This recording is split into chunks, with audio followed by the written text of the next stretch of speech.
안녕하세요. 최부자 부동산입니다. 네. 오전에 출근해서 녹음을 했는데 알고 보니까 연결을 안 해놨네요. 다시 하고 있습니다. 네. 오늘 아침도 부동산 뉴스로 한번 시작해 보겠습니다. 네이버 뉴스로 이제 가보겠습니다. 뉴스의 대부분 제목을 확인해 보면 보시죠. 강북 재개발, 그 다음 88 대책에 대한 이제 규제가 먹힐까? 그린벨트가 풀어진다고 전화통 난리다. 그 다음 서울 집값은 못 산다. 미분양된 게 이제 조금 팔렸다. 재개발 이런 이야기들, 집값이 올랐다. 그린벨트 지역은 어디인가? 88 대책 효과로 이제 건설주가 오르고 있다. 지금 별내선 이야기들, 그린벨트, 어제 이야기했던 그런 내용들이랑 이제 비아파트의 이제 완화 이런 것들에 대한 이야기. 이 페이지로 가보겠습니다. 지금 보시면 대부분 집값의 미분양 이런 것들 이야기지만 지금 전체적인 이야기들은 어제 나왔던 이제 88 대책에 대한 뉴스가 계속 나오고 있습니다. 예. 우리가 지금 가장 뉴스가 지금 많이 나온 건 그린벨트 부분이거든요. 그린벨트가 어떻게 되는지 그 부분을 뉴스가 가장 많이 나왔고, 나머지는 이제 그 외에 재개발, 재건축, 그 다음에 이제 비아파트 시장, 빌라 이런 것들에 대한 이야기. 그 다음 이제 그런 뉴스가 나오니까 덧불어서 이제 청약하는데, 미분양 나는데, 그 아파트 이런 것들. 그런 뉴스가 대부분이었습니다. 그러면 서울의, 서울을 한번 지도를 보겠습니다. 서울 지도. 서울 지도를 이제 보면은 88 대책의 대부분이 이제 어제 말씀드린 대로 매입을 해서 공급을 해주겠다. 그런 것들이지만 이제 가장 사람들이 관심 구역이 뭐냐면 그린벨트를 해제를 해서 이제 전세로 이제 그린벨트를 해제를 해가지고 지금 전세 자가주택으로 이제 해주겠다. 신호 20년 동안, 제가 20년 동안 해주겠다. 요런 내용이거든요. 그러면 서울을 지금 이제 보면은 지금 그린벨트 있는 데가 강남 3구 위주입니다. 그러니까 지금 서울 쪽에 그린벨트가 이제 오랫동안 묶여 있었어요. 물론 이제 MB 정부, 이명박 정부가 조금씩 풀어줘가지고 보금자리를 하긴 했지만 지금 거론되는 지역은 이제 강서구 지역입니다. 강서구의 이제 김포공항 인근에 이쪽 라인 쪽에. 그 다음에 이제 두 번째로 보실 곳이 이제 서초, 우면동이나 이제 내곡지구, 이명박 정부 때 이제 풀어줬었죠. 예. 그 다음 강남구에 이제 세곡지구. 세곡지구 있고, 그 다음 송파에 이제 방이오금 마천지구도 있습니다. 이제 결국 강남의 강서, 서초, 강남, 송파에 있는 그린벨트를 풀어서 이제 신혼 20년, 오세훈 시장이 이제 서울시에서 말한 거는 20년 전세 자가주택을 이제 해주겠다. 지금 저출산 문제, 이제 그 다음 천년층의 이제 주택에 대한 불안감 이런 것들을 다 해결하려고 하는 그런 이야기로. 근데 이 그린벨트를 실질적으로 해제를 하고 그 다음 아마 뚝딱뚝딱 아파트 짓고 공급이 될 때까지는, 주택 공급이 될 때까지는 최소 근 10년 정도가 걸릴 거라고 다 예상을 합니다. 그래서 이게 실질적인 효과가 있겠죠. 분명히 있는데 이제 이게 단기적으로 드러나고 이런 건 아니고요. 그러다 보니까 기존에 이 그린벨트가 해제가 되고 나면 그 자금이 엄청 많이 흘러왔다가 다시 이제 그 자금이 다시 이제 흘러가야 되니까 그린벨트로 보상받으시고 하신 분들은 이제 그 돈 받으면은 다시 또 그 주변 토지나 이렇게 흘러갈 거 아닙니까? 그리고 거기가 이제 개발이 되고 나면은 또 그 주변이 어떻게 될지에 따라서 그 주변에 이제 땅값이나 건물값이나 이런 것들이 다 연결이 됩니다. 그러다 보니 그런 이야기가 관심이 많고요. 어제도 말씀드렸지만 88 대책에 이제 그런 부분들이 있지만 사실 그린벨트를 푼다 하더라도 집값 안정화가 쉽지는 않습니다. 특히 서울은요. 서울은 지금 아파트 거래량의 한 3분의 1도 안 되는 비아파트, 빌라드 이런 것들이 거래되다 보니까 그래서 이제 비아파트 관련해서 빌라나 이제 다세대 이런 것들을 뭐 매입을 해서 이제 공급을 하겠다 이런 것도 있고 그 다음에 이제 청약 부분도 이제 세제 부분도 이런 것들을 하긴 했죠. 근데 이제 전세 사기나 그런 것들뿐만 아니고 이제 심리적으로 비아파트에 대한 선호도가 엄청 떨어져 있어요. 그래서 지금은 그게 효과가 크게 좋지는 않을 거예요. 네. 거기다가 이제 재개발, 재건축에 대한 이야기도 나왔습니다. 이제 그 사업 속도를 이제 높이기 위해서 여러 가지 이제 법 제정 개정을 해야 되는데 이게 국회를 통과돼 가지고 뭐 하는 게 이제 쉽지는 않을 거예요. 그러니까 아마 다 지금 서울 아파트 집값 관련해서 이제 서울이 이제 중심이 돼서 이렇게 되면 그 이야기 나오지 않았습니까? 지금 서울의 이야기가 나오니까 뭐 인천이나 그 다음에 경기 지역까지 이게 풍선 효과로 예전에는 그 풍선 효과로 바로 일어났거든요. 근데 지금은 아직은 그렇게 크게는 아직 안 나오겠고요. 서울이 이제 끝나고 나면은 이제 세종이나 대전 뭐 그다음 대구, 울산, 부산 이런 식으로 또 흘러갑니다. 이제 그 6대 지방 도시로 이제 가는 거예요. 그러면 그게 다시 돈이 들고 그러겠죠.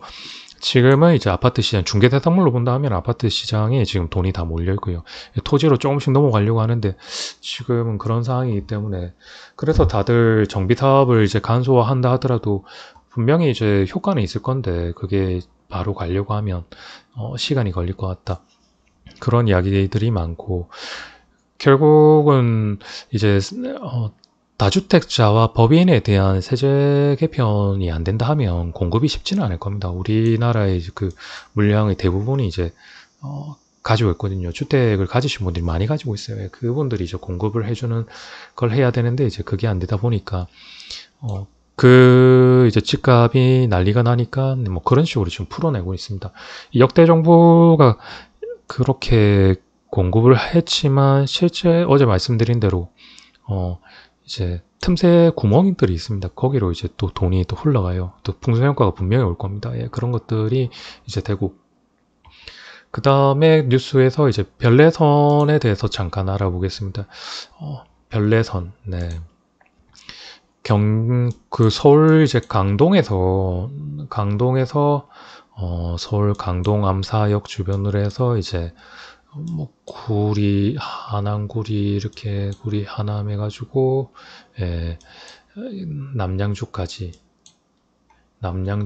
이제 연결되는 별내선입니다. 이제 별내선이 이렇게 개통이 되면 그 역 주변에 역세권 주변에 이제 집값들이 많이 올랐을 거예요. 보통은 한 평균 최소한 5천에서 1억, 뭐 많게는 한 1억 5천까지 아마 올랐을 겁니다.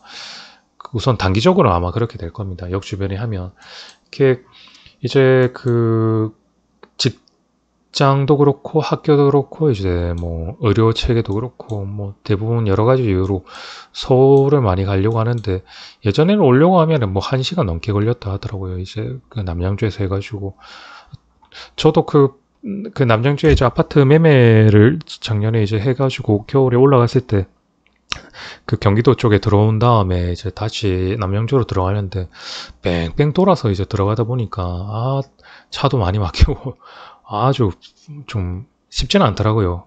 근데 이 가까운 거리 부산에서 가는 거리도 아니고 서울 이 가까운 거리를 1시간 넘게 대부분 다 출퇴근하실 거 아닙니까? 예, 출퇴근하는데 서울 가기 어려운 아까운 시간이죠. 1시간이 자녀가 있으면 자녀하고도 시간도 보내야 되고 자기 개발 시간도 필요한데 워라밸 할 시간도 부족한데 그 차에서 1시간 버리는 게 뭐 이제 그런데 이제 별내선이 이제 개통이 되면 한 2-30분 안에는 이제 다 된다 하더라고요. 그러면 이게 이제 역 주변에 아파트들이 당연히 집값이 오를 수밖에 없는 상황이고요. 근데 무조건 오르는 건 아닙니다. 이제 이게 안정화가 되고 하면은 이제 아마 거의 이제 베드타운이 된다 보니까 서울에 있는 분들이 이제 집값이 비싸서 못 들어가신 분들은 뭐 이런 쪽으로 빠져나갈 수가 있는 거고, 다른 이제 서울을 가야 되는데 이런 역 주변이 있으면 이쪽으로 다시 몰릴 수 있는 거고, 그런 여러 가지 상황들이 있기 때문에 베드타운의 역할을 하는데 이제 그 주변에 이제 생활 환경이 어떻게 되느냐에 따라서 또 집값들이 변하고, 그다음 그 역 주변의 이제 시간들 이런 상황들을 보면 조금씩 그래서 이제 여기 중요한 겁니다. 예. 근데 무조건 오르는 건 아니고요. 그런 것들이 이제 나왔습니다. 자, 오늘은 뉴스의 대부분이 88 대책에 대한 내용이었습니다. 정리를 하자면 88 대책에 대한 내용이었고, 그 대부분 뭐 재개발 재건축의 이제 규제를 그 절차를 간소화한다 이런 것들이나 이제 그다음 비아파트 시장, 빌라 연립 이런 것, 빌라 이런 것들, 다세대 이런 것들을 어떻게 이제 그 시장에 대한 이야기들, 그다음 뭐 그 특히 관심이 많았던 건 이제 그린벨트입니다. 그린벨트는 뭐 풀어주는 게 뭐 그 쉬운 일은 아니고 뭐 자주 있는 일도 아니다 보니까, 그리고 보통 뭐 그 사람들의 그 고정관념도 그렇지만 땅 사놨다가 묻어뒀는데 이제 뭐 풀리면 대박 난다 이런 것들이 많기 때문에 그런 그린벨트, 지금 이 그린벨트가 풀린다는 이야기가 나왔는데 뭐 막 거기를 살려고 들어갈 수는 없어요. 뭐 허가구역 지정해 놨기 때문에 뭐 그건 안 되는 거고요. 이제 그런 이야기 뉴스는 시장 상황은 이제 정부가 그런 대책을 나오니까 시장은 막 이런 식으로 흘러갑니다. 지금 뭐 어떻게 될까? 이게 효과가 있을까? 뭐 그런 뉴스가 이제 쏟아지는 거죠. 그거를 이 뉴스를 보고 이제 우리는 어떻게 생각해야 되느냐.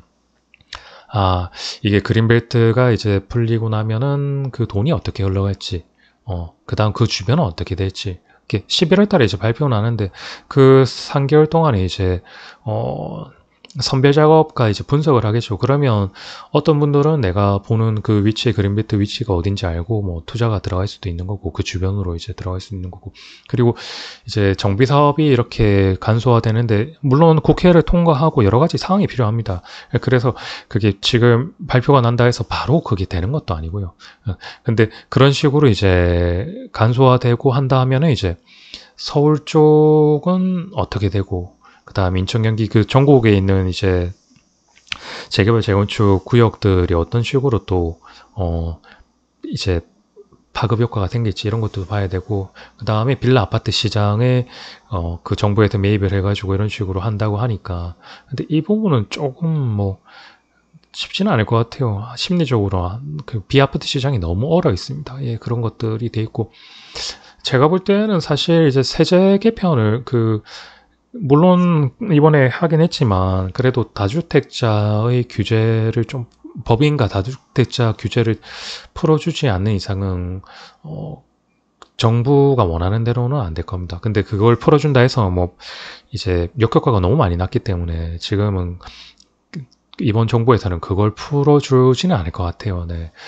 그래서 이제 공급은 웬만하면 이제 다주택자들이나 이제 법인들이 해주기 때문에 그런 부분들이 이제 남겨두고, 그걸 이제 안 해주는 대신에 할 수 있는 것들은 정부에서 좀 해준 게 그린벨트 풀어주고 이런 식으로 나름대로 대책을 잘 세운 것 같아요. 근데 잘 세웠지만 그 효과가 어떻게 될지는 이제 두고 봐야 되는데, 사실 그렇게 효과가 있을지, 단기적으로는 있을 것 같은데 그게 효과가 있을지는 좀 모르겠어요. 네. 우선은 오늘 뉴스는 간단하게 본 뉴스는 이 정도였습니다. 네. 아침에는 이제 덥죠. 근데 새벽에는 조금 쌀쌀합니다. 그래, 날씨가 여름이 조금씩 지나가는 것 같아요. 한절기니까 감기 조심하시고 매일매일 부동산 뉴스로 최부자의 분석과 함께 해보겠습니다. 시청해주셔서 감사합니다. 최부자 부동산이었습니다.